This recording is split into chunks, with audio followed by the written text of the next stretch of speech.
Hey, one more thing before you go. Childhood trauma, addictions, clinical depression, and narcissistic abuse. Is there opportunity for transforming trauma into soul evolution? In this episode, we're going to have a conversation with a woman who was ferociously challenged in her upbringing, but bravely moved forward in life as an adult who faced ingrained, outdated patriarchal programming. We all are familiar with it. Now she shares a unique perspective in viewing life challenges as occasions for transformation, and she's going to help you understand how to transform yourself. I'm your host, Michael Hurst. Welcome to One More Thing Before You Go.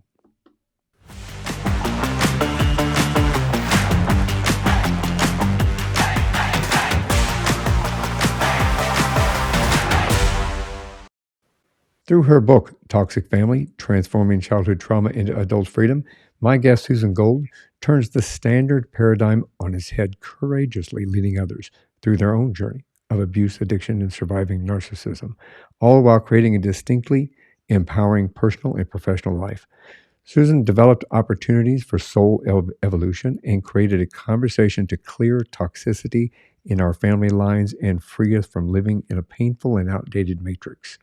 Her mission is to help us see our challenges as opportunities for soul evolution and create a conversation to clear toxicity in our family lines and free us from living in a painful and outdated matrix. I said that twice. Welcome to the show. I'm delighted to be here, Michael. It's a privilege to be with a fellow survivor. Well, thank you very much for what you've gone through and come out, the way you came out on top of what you've gone through, because we all both know that sometimes people don't always have the opportunity to do that. And you have done it brilliantly because you've created an environment for others to do the same and walk the same path. So thank you for being here. It's profound to really have that realization, that we are all really one and we're only a centimeter away from a very different trajectory, as you know, from all the Yeah. work that you did before you became an acclaimed podcast host. It's life can change in an instant. And sometimes we're put into situations that we weren't meant to be in to make that change. And I know that coming from an abusive family, coming from a toxic environment, doesn't always allow us the vision to be able to take those steps away from that. But we'll get into all of that. I really want to, if you don't mind, let's start about in the beginning. Where'd you grow up at? I grew up in a small home in central Pennsylvania. My father's a genius astrophysicist, and my mother had 5 children in very short succession. Her chance at an advanced education never came. So she soothed through food. And back then, when you had a food addiction, the solution was diet pills, which were straight speed. And so I learned in my 20s, I was raised by a speed freak with a mental issue. And my father would uncork that whiskey bottle at 7:30 a.m. and hear glug, glug, glug, glug. Like his face was almost always red, and he was inebriated most of the time. But I didn't really understand that on a deeper level until my own issues surfaced in my 20s. That's it is middle child. You said five kids. You're in the middle. Um, you know, uh, and you could. This is a difficult question sometimes. Age difference within those. Were you within a couple of years of your siblings, or within a year or two of your siblings? You said they had kids pretty quickly. Yeah, it was Irish twin time. They were staunch Uh, Catholics, yeah, following. My mother was, and she followed it to T. So, yeah, we shot out there pretty quickly. And I did not envy her. My father was a super Peter Pan. He was adventurous. You never knew what kind of fun you were going to get into with him, but wow, was she left holding the bag. yeah, it's the dynamic sometimes when you grow up in an environment like that can be one extreme or the other. And as we said before we get started, both my parents were alcoholics. I don't believe they did any kind of drugs, but it was. I'm going to give my age away a little bit. It was, I grew up, I was born in the late 50s. So I grew up in the 60s and the 70s. So I wouldn't doubt that there may have been things in there. I know that my mother was constantly, she may have been on the same stuff. I'll have to talk to my sister about that. What'd you want to be when you grew up? Did you go to university? Oh gosh, I couldn't wait to get to New York City. I used to watch Barbara Walters on my beanbag chair in my belly in my basement, and I wanted to get to New York City and be like Barbara Walters. And I went to college begrudgingly just to sort of tick the box off because I thought I had to. I left my family home the morning after I graduated from high school, 7:45 in the morning, and I didn't go back very often. And I did make it to New York City. When I was 19, I negotiated my way out of college for a term and was living in Greenwich Village on my own, working with a arts management firm, producing a Broadway season. And as soon as I graduated college, I was right back to New York City. I'd been offered a job with that arts management firm, but I wanted something more glitzy, Michael, more in the mainstream entertainment realm, and I got a job at ICM. But I wasn't making enough money, so I picked up a side hustle as an exercise trainer, and Barbara Walters became a client. Oh, that's kind of that's pretty cool actually to want to be that and then kind of get to have her as a client. That was probably an amazing feeling, wasn't it? It was remarkable. I mean, I remember getting the call from the agency that I was a trainer with, and she said, nobody can handle this but you. So that's why we're calling you. Do you think you can show up tomorrow morning at 7? I'm like, sure. And we actually really connected. One morning I rang her bell at 7 a.m. and she took one look at me, Michael, and she said, Susan, get in here. What is going on with you? Well, And she got it out of me within moments. She was a great interviewer for reason and purpose. She too was highly intuitive. And she learned that I was sexually harassed in the mm, workplace the day before. And she said, I'm coming to work with you this morning and we're going to confront this gentleman together. And I brilliant said, woman. yeah, that's okay, Barbara. I think I got it covered. And I did confront my boss that day and was promptly fired. I had 2 months of money in the bank. I had barely 90 days of sobriety. And I had just extricated myself from an abusive relationship where the gentleman held the purse strings, I'm embarrassed to say now. And Barbara said, you can go work for my fiance, Merv. He's running a big film distribution company and he needs an assistant. And I said, Barbara, thank you so much, but I just can't be an assistant after what I've experienced. And I opened my own talent brokerage firm, matching celebrities to brands before it was chic. And Donnie Deutsch somehow found me, who he's an iconic television host and a bit of an entrepreneur. But back then he was running his dad's ad agency and had Pontiac as a client. And he said, we need Andy Warhol for a TV spot for Pontiac. You think you can get him? And I'm like, well, I don't know. I'll try. So I was desperate to succeed, Michael. I was ready to go to any length, and nobody would pick up that fluffing phone at the factory. So I hopped on the subway from the Upper West Side and went down to the Brownstone in Murray Hill, which was the factory, and I knocked on the door. And Fred, Andy's business manager, answered. And I told him I was there. And he said, come back tomorrow and I'll let you talk to Andy. And so I showed up the next day, and true to his word, Andy's studio doors went flying open after a long wait. It was pitch black. I was terrified to enter that room. I didn't know what was going to happen this time. But there he was in the middle of the room with a pin spotlight coming down on that platinum hair, going 17 different directions as he's scribbling, and three little pugs, those dogs with the smushed up faces. They were running around the studio and tugging on his pants leg. And that's all he cared about. Like, he was so connected with those dogs. He didn't care why I was there mumbling away. And finally, for the first time, he looked up and he made eye contact with me. And he said, now, really, why should I do this? And I said, because you can have the dogs in the shot with you. And he smiled and he said, okay, I'll do it. And that's really what launched my career and me becoming known for matching celebrities to brands and on into television and film as a producer. And I'm really grateful for it. And it was that empathic ability I had. Either I just had it when I came in or I developed it. I was highly intuitive. I could read a room.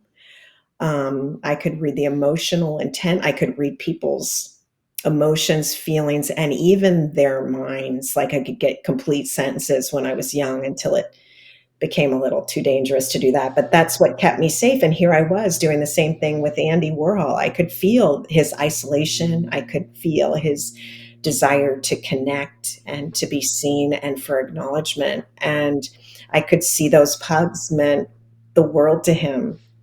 And so that's what gave me that idea in the moment. And I didn't even know if it was true or not. But yeah, it worked. But it worked. That's brilliant, actually. Yeah, very brilliant. It. I mean, it. Andy Warhol. I mean, having Andy Warhol look you in the eyes, it alone, I guess, must have been like a little intimidating, but at the same time amazing because what an icon.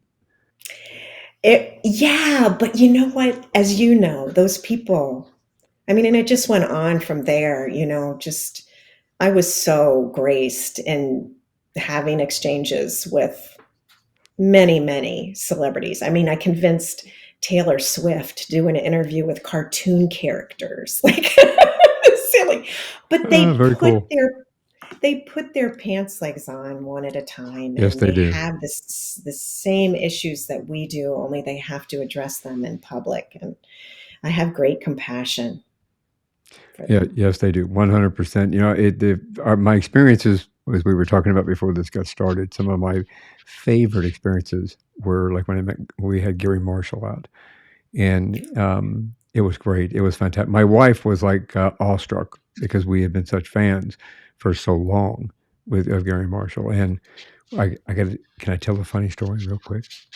Oh, I'd This, love to hear your this Gary is, Marshall story. He was a yeah, this is, doll. yeah. I mean, this was amazing. We pick him up at the front door, and his assistant. He's got all kinds of stuff. We've already got him checked into his suite. We got everything squared away for him. So we're walking through the lobby of the casino because this was in Vegas. We did the show in Vegas, and the event, excuse me. And as we're walking through there, these people were looking. They're looking. Like, I kind of know this guy, but they couldn't quite figure it out. So we get in the elevator, and we're going in the elevator, right? And as we're going up in the elevator, this other guy gets on, and he's riding up with us, and he keeps looking at Gary. He's looking at Gary. He's trying to be cool. Like I think I know this guy. I think he's somebody. And Gary keeps looking at him and smiling, and then the doors open, and the guy gets off, and he's kind of looking again, and he's shaking his head, and he gets off, and he starts walking down the hall, and Gary holds the door, and he leans out, and he goes, "Have a happy day now." And the guy went, "Oh yeah." It was really funny. That's one of my favorite memories because it just showed he was just a fun person. Because they could have told him in the elevator, but he didn't tell him. He just thought he'd just throw the happy days thing out, out the door as the doors were closing. Yeah, it was kind of cool. I really enjoyed it. Um, how did you first realize that you were drawn towards toxicity in relationships? If I can just jump right into that, I think that we as individuals that have grown up in that kind of environment, I think sometimes we're drawn to it, and I think that's the reason I became a police officer. Actually, I think from my side of it, it was kind of when I realized helping to take care of my parents, both of them, and calling in for them when they got too drunk to go into work, and taking care of my little brother, making sure he got to school, and things like this. Um, I went into law enforcement to see if I could kind of mitigate some of that, and maybe to help people get out of some of those environments. I took that into a positive aspect of it, but it also forced me to really evaluate my relationship with alcohol as well, because I just don't drink, and I don't have a desire to drink. But when I look back on everything, I can see what my brother did. My brother became an alcoholic, so he went the opposite direction. My sister is a give and take. She says she has tendencies, but she holds them back. So from your perspective, may I ask? I know that as you grew in life and you became an adult, did you continue getting into toxic relationships? Yeah, I did. It was natural for me. I didn't know any better. I knew the word alcoholic, but I didn't think it had any relation or impact or wasn't anything that I couldn't handle. And I, like you too, was a great caretaker for both of my parents. I was probably 8 when they were fighting brutally outside my bedroom door. My sister and I slept in bunk beds. She had the top, I had the bottom, and I heard my mother pleading for her life. And I jumped up out of bed and I opened the door, and my dad was in a drunken stupor with a knife in his hands above his head.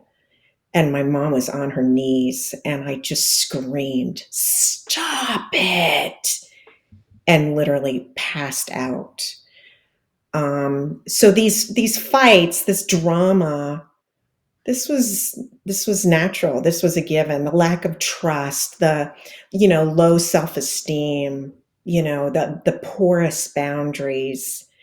It was all natural to me. Yeah, I was pushing in my career and I was successful, but I had a deep insecurity that I was not lovable, and I had a deep codependence. I mean, since second grade and Billy Fritz, I had to have some kind of male attention to be okay and to be approved of. And it was a really strong addiction that took years to ultimately break.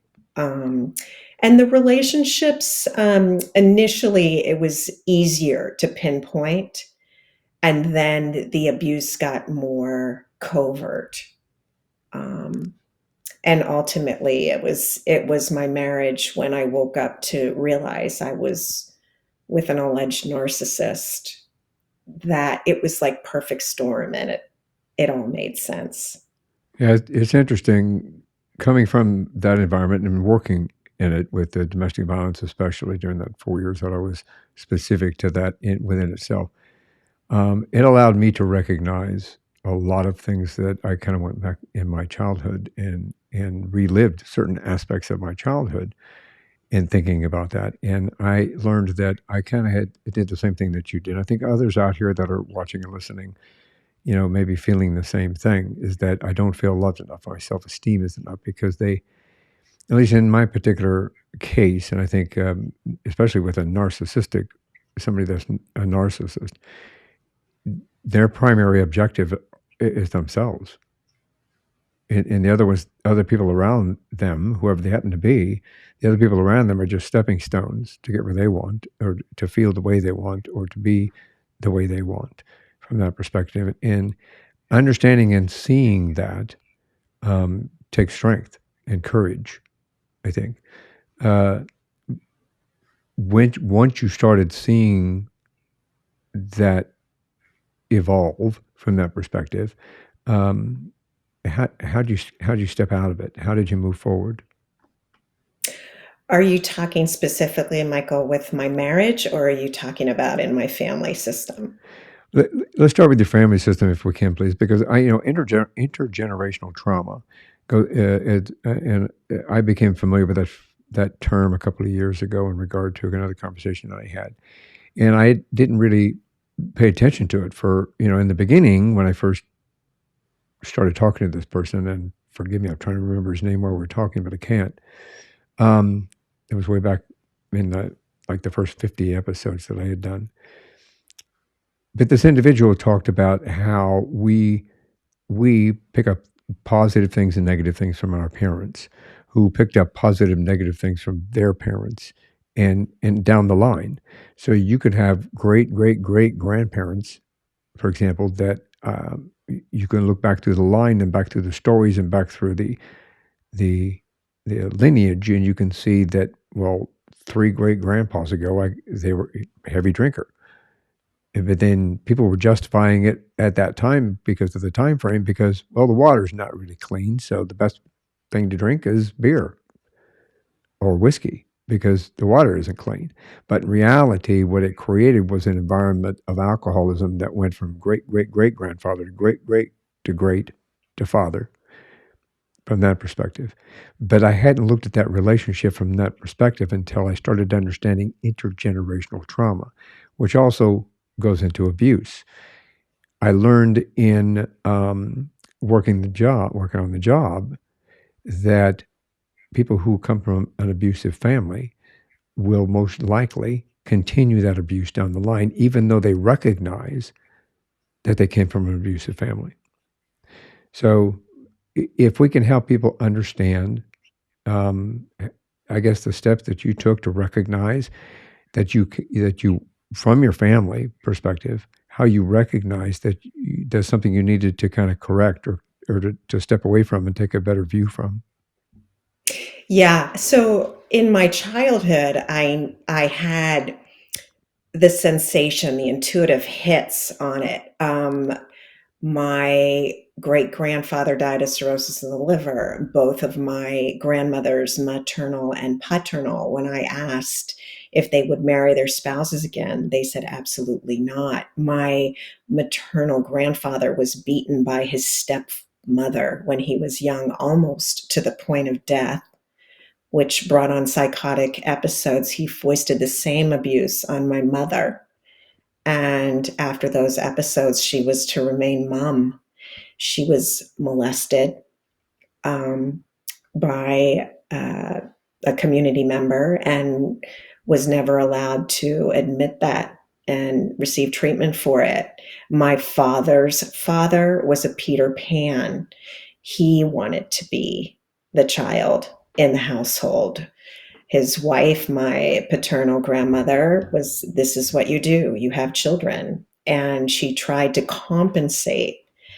And my father was shoved away from music and history that he loved and into sciences. So it was hurt and damaged children, raising hurt and damaged children. And I was ashamed when my father would show up drunk at some of the football games where, I was cheerleading, but I didn't really get it until it in my own life, and my goals were falling. My focus was falling. I needed to know there was going to be a drink if I had to go to a social occasion. I was having anxiety attacks.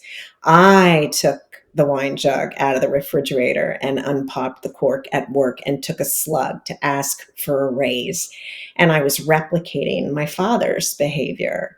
I was sneak eating, overeating, and replicating my mother's behavior. I was fighting. And so I, to my credit, asked for help and was referred to a therapist, went to his office, even though back then you didn't go to somebody and pay them to talk about Yeah. your problems.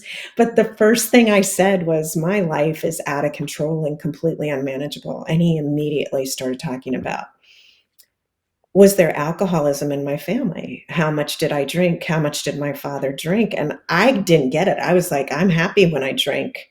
My father drinks right along with me. There's nothing wrong. So he suggested I stay clean while I was in treatment with him, check out some meetings that might help, and meetings that might help about what it's like to grow up and a child of an alcoholic, and that I go to other meetings to learn about my father's drinking problem, which was very clever. And I caught on pretty quickly. And it was really identifying with what was shared, especially with other adults who were raised by alcoholics. I mean, we sat around a conference table and they were sharing the exact things that happened in my home. And I thought nobody else experienced or knew about this. It was stunning. And then when in my own marriage, when I knew it was falling apart, I had to go inward. And the sensations that I was feeling were so historic.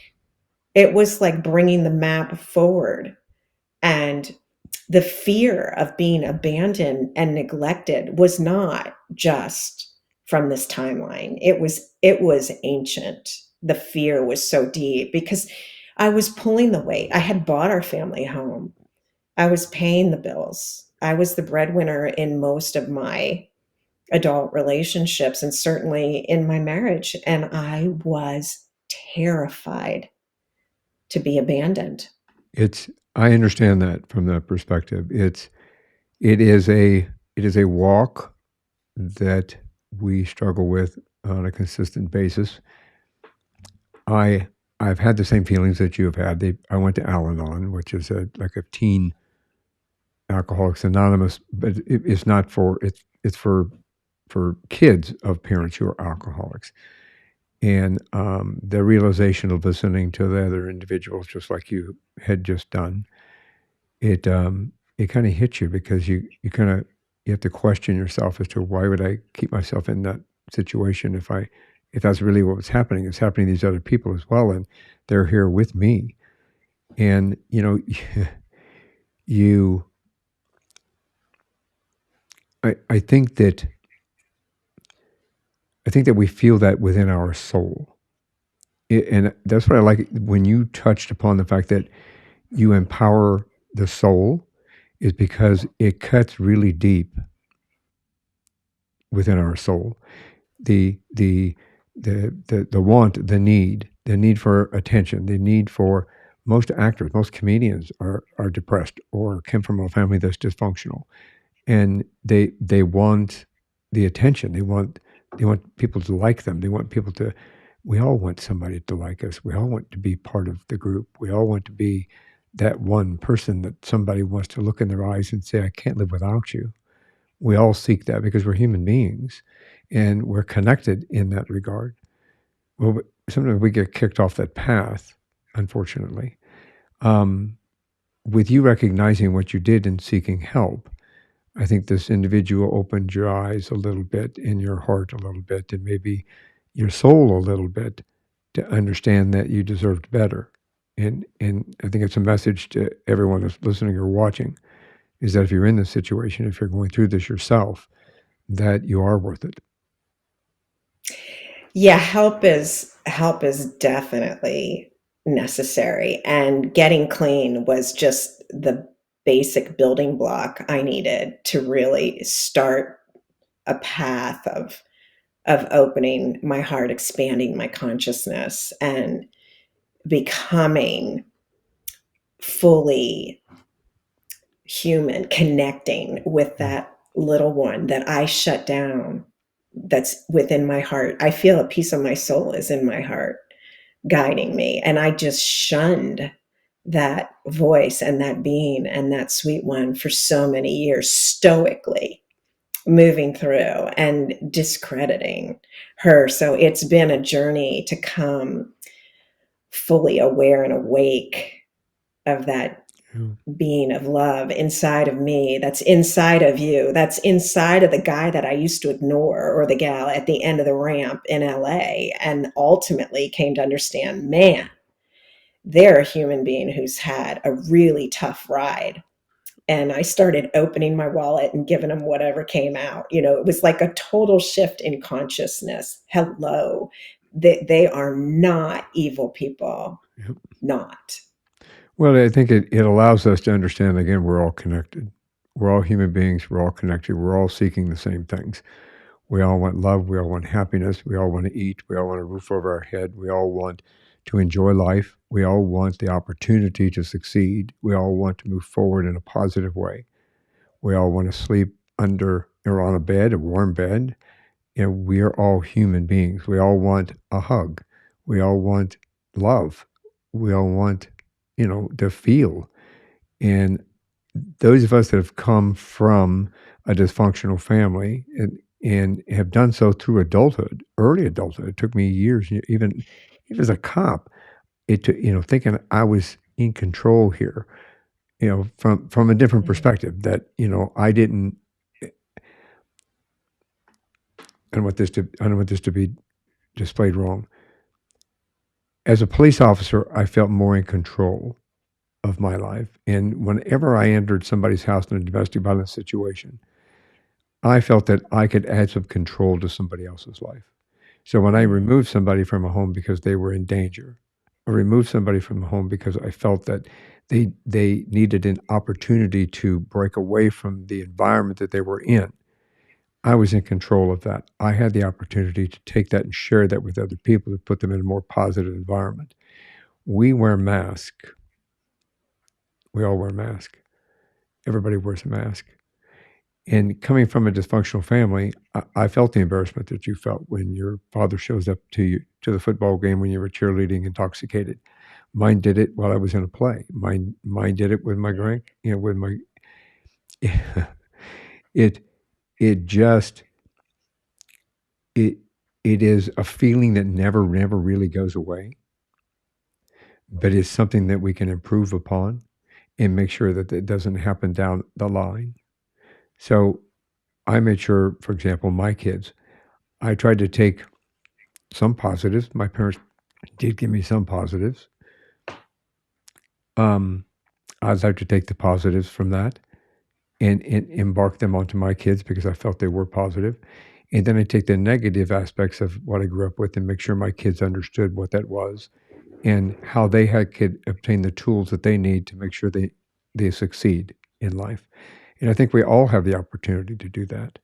And I think from where you started building back your life, I should say, you started developing tools along the way. You started developing a methodology along the way that allowed you the means and the motive and the opportunity for you to not only improve yourself and to reconnect your soul to this massive universe of individuals and people.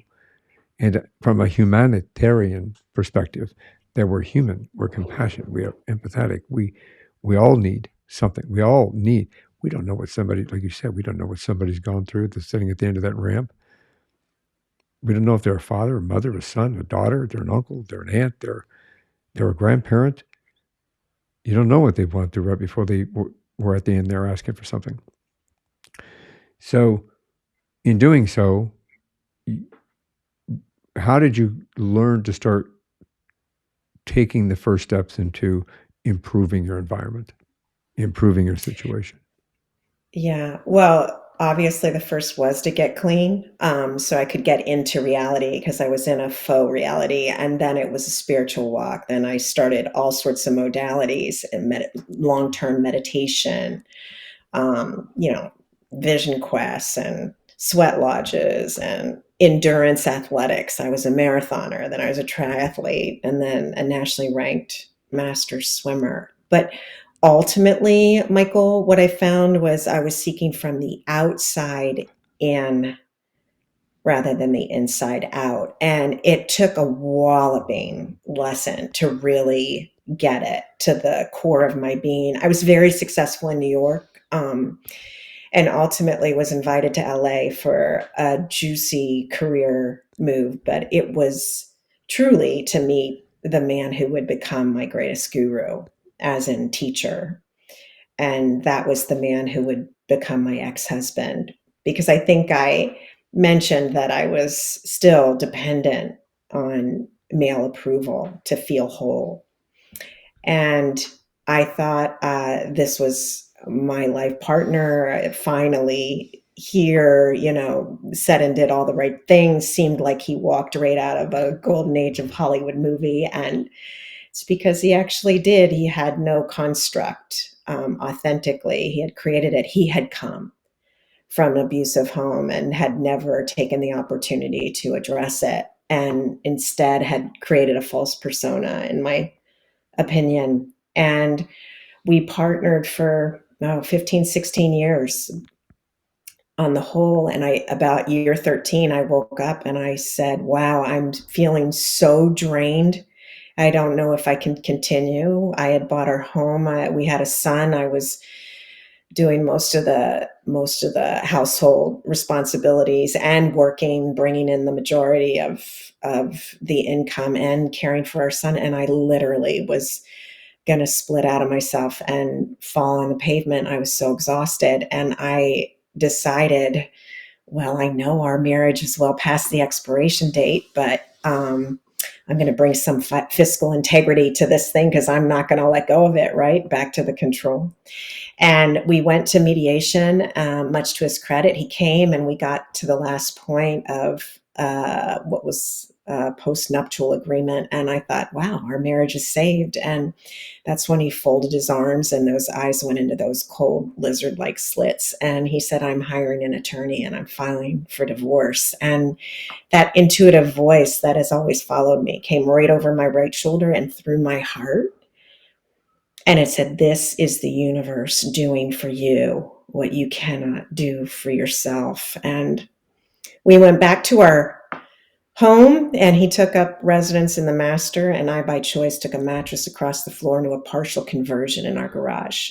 And I created a monastery in that room. And the talk therapies that I had done throughout my recovery period were helpful, but it was really somatic modalities, like going into the pockets of trauma that I hold in my body and the cells of my being and really exploring them and releasing them and replacing them with white or golden light that really helped me shift on a profound level to truly awaken. And it was 1 calendar year in that circumstance where I held no contact, no verbal contact, and no eye contact with a man that I had loved and cherished as I watched his mask fall. And that's what it took to come to an agreement. And I could write him a 6-figure check and he could go on to his next source of supply. And I call him my greatest guru or teacher, because that was the billboard I needed to land on my head to wake me up to my own authentic power and my own authentic being from within. So living from the inside out. And no longer was I dependent on another to feel safe and to feel whole. I finally found my own value and truth. And I feel like this has been the purpose of this earthly walk, to move through some of the toxicity that's been in my lineage, to face the toxicity in others and walk through it, move through it, and understand it from a place of love. I mean, there were plenty of times when I wanted to go ballistic to the seeming injustice of this circumstance, only to be brought back to the beauty of it.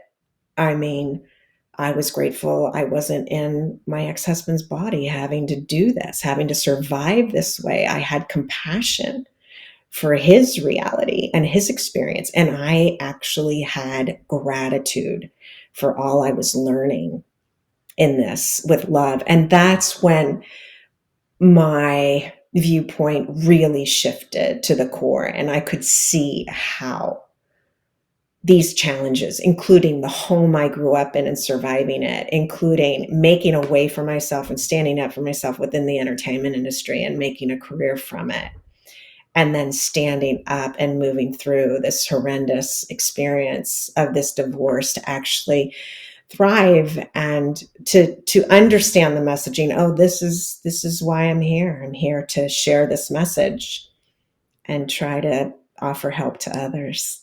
You know what? That's an amazing journey, and it all started with intuition. I think that sometimes we don't always listen to our intuition. I can say because of my job, I relied on my intuition consistently. So I always try to tell everybody else that little whisper in your ear, that little feeling you have in your heart and your soul, it changed your life. That intuition, that it just changed your life completely. And at least from my perception, you were able to take that intuition in your heart and grow it into something that made you a more confident, empowered individual that was able to move forward in such a positive way that you create an environment not only for yourself to heal and move forward and recognize where you have come from, but to allow others to walk that same path with confidence and empowerment and courage. So it started with intuition and meditation. I love meditation, by the way. I use it every day. I didn't used to use it, but now I have to do it. I'm almost addicted to meditation now. So it creates it. Yeah, it's good. It's just good. Um, I think that how does that, everything that you just went through, I think is an amazing opportunity for us to understand a healthy mind body connection. Um, can you help us to understand that, how that connects and how that helps us to kind of excel within ourselves and to give us the courage that we need?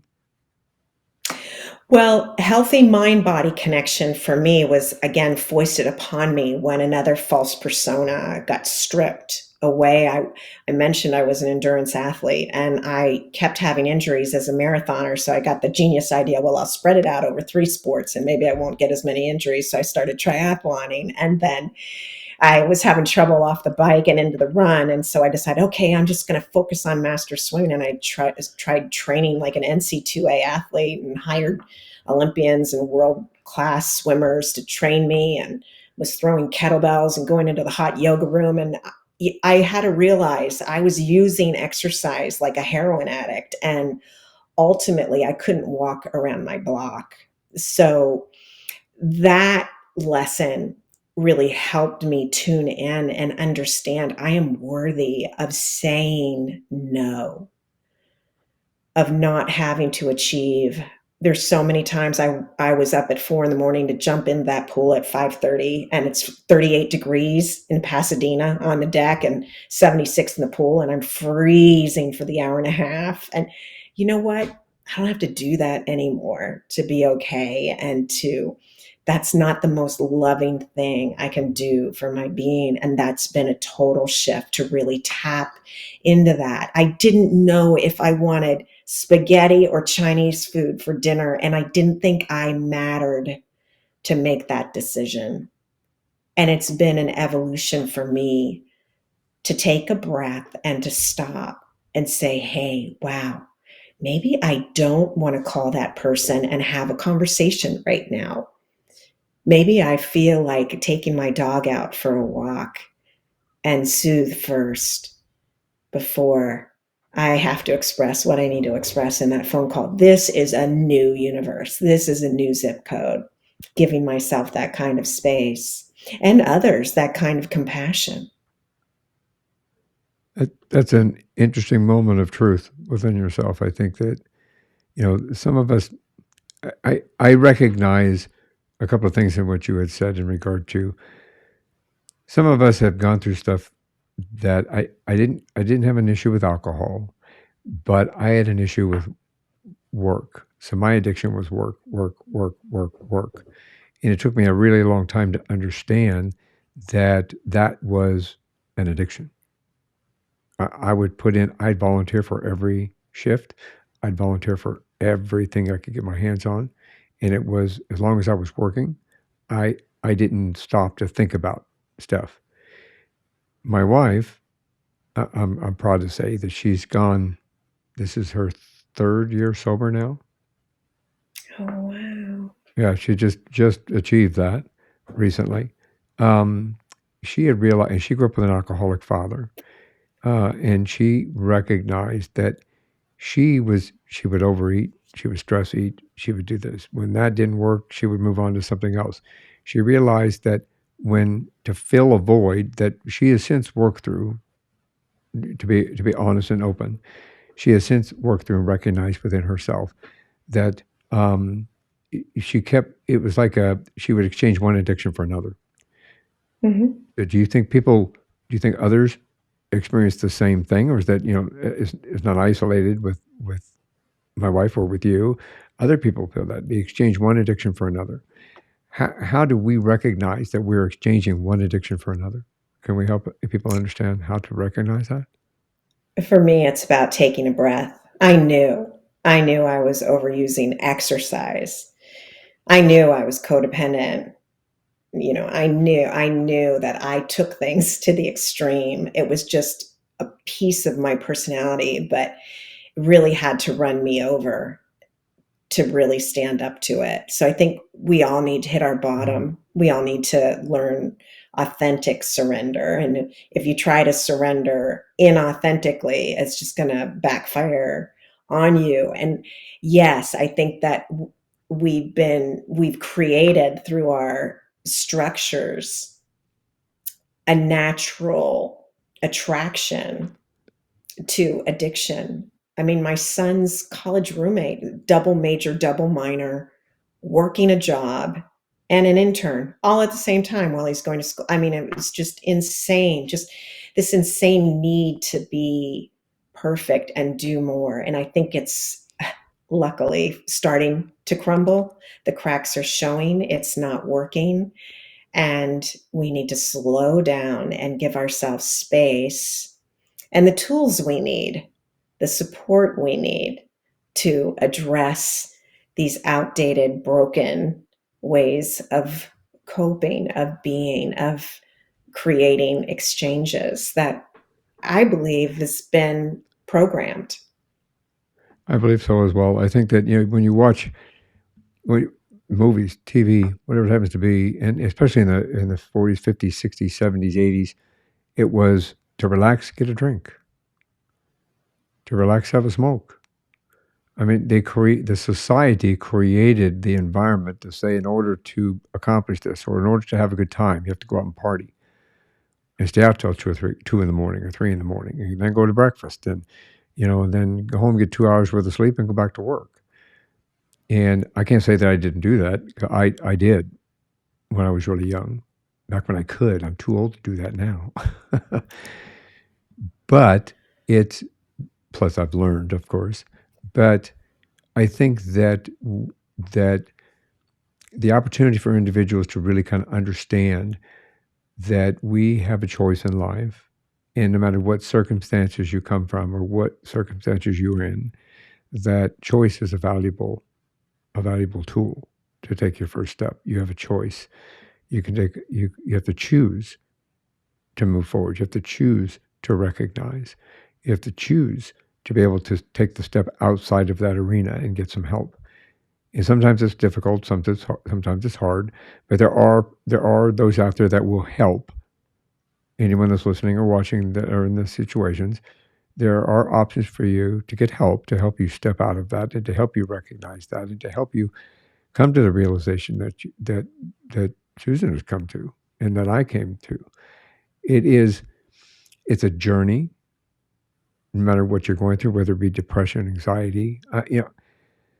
And correct me if I'm wrong, but coming from the type of dysfunctional families that we come from, it not only creates a self-esteem issue, but it creates a potential addiction issue. It creates depression. It creates anxiety. It creates so many other.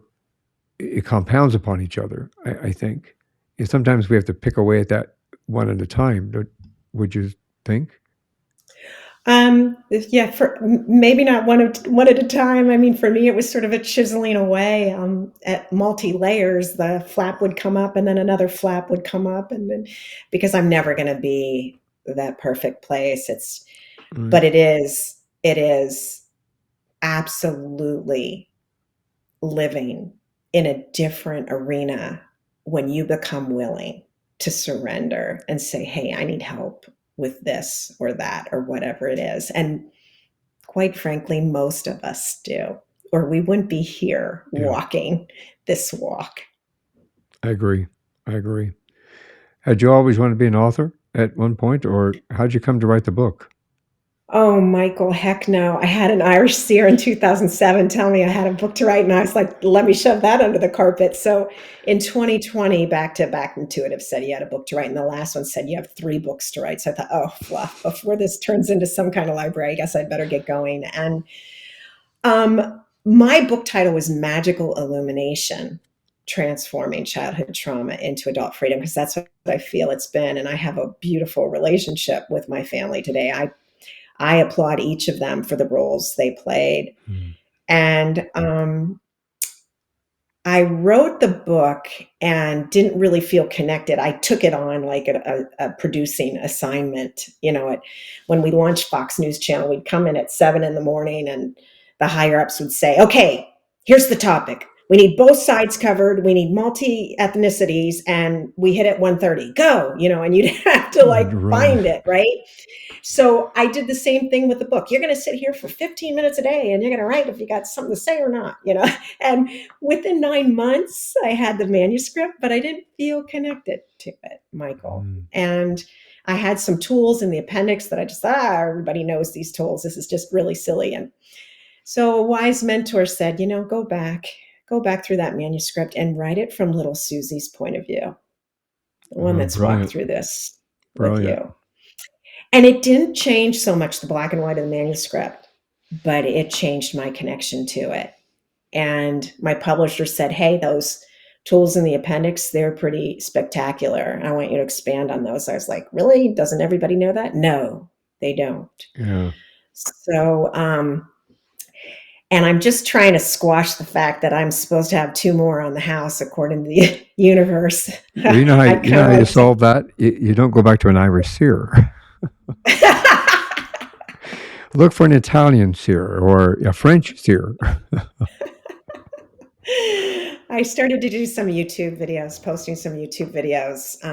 The topic is inspiration for transformation. And I feel like maybe that's how I'm going to get out of the second book. Yeah, you might be right. I think, we all want to be inspired and we all want to transform. We all want to know that we can be something better or more than we are right now. We are enough, but maybe we can be more. So, yes, you should keep doing that, I think. And I'm 40.7% Irish according to my DNA. So I'm almost an Irish seer. Almost. I'm going to take your word for it. You're an Irish seer just based on all these podcast episodes you've been able to produce and the content you've been able to create. Well, thank you very much. I appreciate that. I am very grateful for the opportunity that I've had. It actually, I have to be a little self-serving because in actuality, the conversations that I've had over the last 4 years, 352 of them now, has kind of been therapy for me. So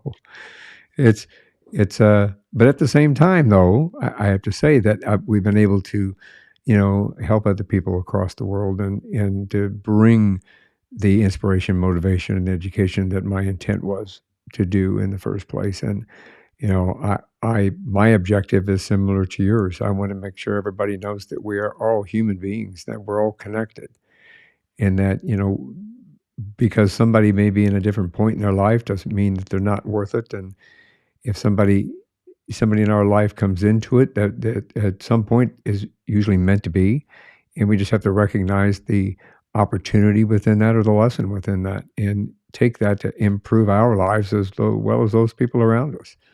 That's why I have conversations with people like you. I think that your journey is a testament to being able to overcome where you have come from and then take that and just explode it on the world. So then those others that are out there suffering can heal and help the next round. Carry it forward. Pay it forward. That's what we all need to do. And gratitude. You mentioned something earlier with gratitude. I took a quick note in regard to that. It took me a long time to understand gratitude, how much it really is important to our healing and important to us understanding. If I may interject with that, I think that it took me doing research on my own father and understanding. It took me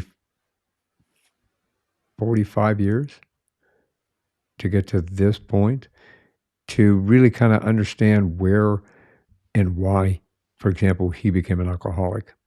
I never knew that as a kid because it was back then, it was you're drunk, you went into the facility, they gave him antabuse, and you come out with antabuse. If you drink, it makes you sick or it can kill you. Or, when he came out, he waited till the antabuse wore off and he went back to drinking.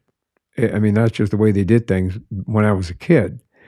So he never took a proactive approach into changing his circumstance. He just felt that was where he was at. But then when I started doing more research and used my tools that I hadn't used as a police officer to really investigate and understand his background and where he came from. Because his father died when he was 27 years old. His father died in jail at 27 years old. And, I'd always known Grandpa Weinheimer as Grandpa. I didn't know about Grandpa Ray, the real Grandpa, because they kept it quiet because he died in jail. Once I understood that, it gave me a better understanding of, oh, now it makes sense. Between everything that took place and some things that took place afterwards, all the things fit. And then I was grateful. Not the fact that he died, but I was grateful for going, okay, now I understand what he went through and I appreciate what he went through. And even the tenacity to stay in this life after the things that took place, it gave me, it empowered me. It gave me a better understanding. It gave me more empathy for my father's situation and my mother's situation. I found out things about my mother that back in that day and time just weren't talked about. You had mentioned earlier about molestation and sexual assault. In certain times, you kept your mouth shut, which, I have 2 daughters. I have a wife. I have a sister. I'm a male feminist. I believe that no means no, and I believe that you have a right to choose. I'm very adamant about that, and nobody has a right to do anything to you that you don't have that they don't have permission for. And in regard to that, I I found out some things about my mother that now I understand her perspective as well, which gave me empathy and compassion to do in my job.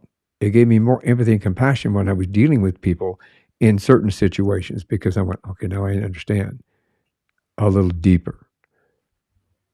So yeah, gratitude carries you forward in a lot of things. We need to learn to be grateful.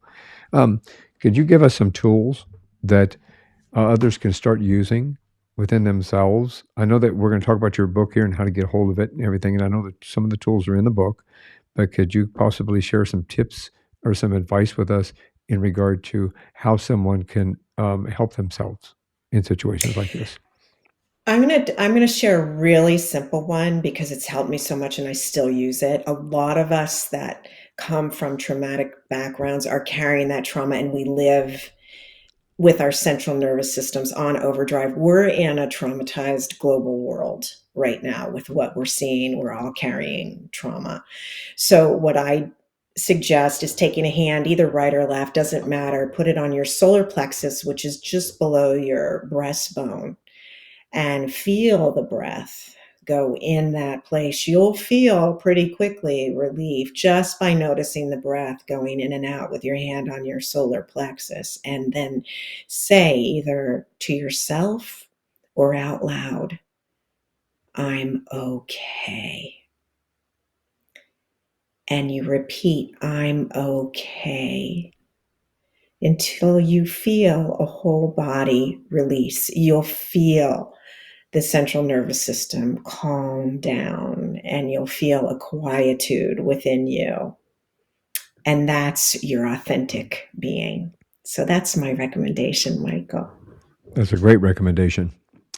I would like to help people understand how to find your book as well as your website. And I know that you've got some tools on your website and a way to connect with you if they need some help. Can we talk about that?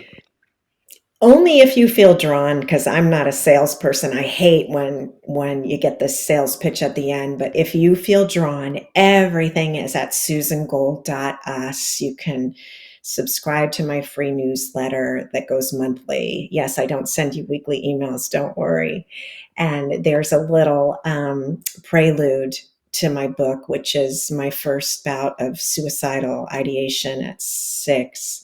If you want to check out the book, it's on Amazon, Barnes and Noble, and all the likely places. And I have a YouTube channel now at Susan Gold is Magical, but it's all at the website susangold.us. And I have a free one-to-one chat. If you're interested, I'd love to hear your story. It's amazing. And I'll make sure there's a link in the show notes to make sure everybody has an easy way just to press a button and connect with you. The book, I haven't read the book completely. I've just started reading the book. It's an amazing opportunity for people to have a better understanding of your journey and how it applies to them if they're walking the same path. So thank you for writing that book. I have to thank the Irish guy. Um, I'll read out. I'll kind of reach out to my Irish roots somewhere down the line. It'll find him, right?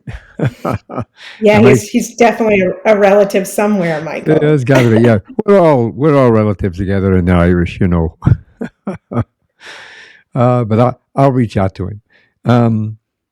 But thank you very much. I think that this is I think hopefully we've been able to inspire, motivate, and educate. I think that your journey is an amazing one that you've come out on top of. The in nobody. I need to say this out loud when you just brought that up there. Nobody needs to, at 6 years old, be faced with suicidal ideation. They shouldn't be doing it at any age, but definitely not 6 years old. So, anyone that's out there, obviously, please reach out to Susan's blog or her contact information if you need to talk or if you need someone to discuss this with. And I'll make sure that I've got some. Let me take a breath on this.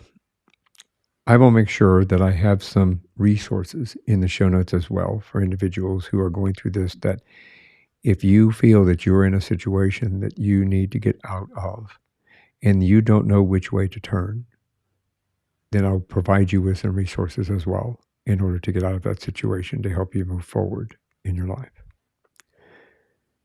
Susan, thank you very much for being on the show. This is one more thing before you go. I know that you give us a brilliant tool to use, but do you have any words of wisdom before we leave? Well, for me, the answer is yes until it's no. So, also coming from that background, we often cut off opportunities. So, I've learned to just say yes and keep saying yes until I know for sure the answer is no. So, that's a simple one. But, Michael, I really want to thank you so much from my heart. The beauty with which you're producing your conversations, all that you've walked through, your brilliant service to us as an officer, highly ranking, well regarded, what you've walked through physically, all you've produced. It's been a beautiful exchange here, and I'm so grateful. You're going to make me cry. Thank you very much. I really am humbled by that. I really appreciate that. I'm grateful. I could talk for another hour, but I know that we've got to go. Maybe we can have another discussion. Maybe next year we'll retouch base and see how things go. When you write your second book? Oh, there he goes, egging me on. There you go. See, that's the Irish guy whispering in my ear. He snuck right past my earbud. Thank you very much for being on the show. Thank you for sharing your journey, and I really appreciate everything that you bring to the world. I'm very grateful for that as well. And you too. Everyone else out there that is listening and watching, please, thank you very much for being part of the show. Thank you for listening to the conversation. Please don't forget to subscribe. Please don't forget to check us out on YouTube. And one more thing before you all go, have a great day, have a great week, and thank you for listening. Thanks for listening to this episode of One More Thing Before You Go. Check out our website at beforeyougopodcast.com. You can find us as well as subscribe to the program and rate us on your favorite podcast listening platform.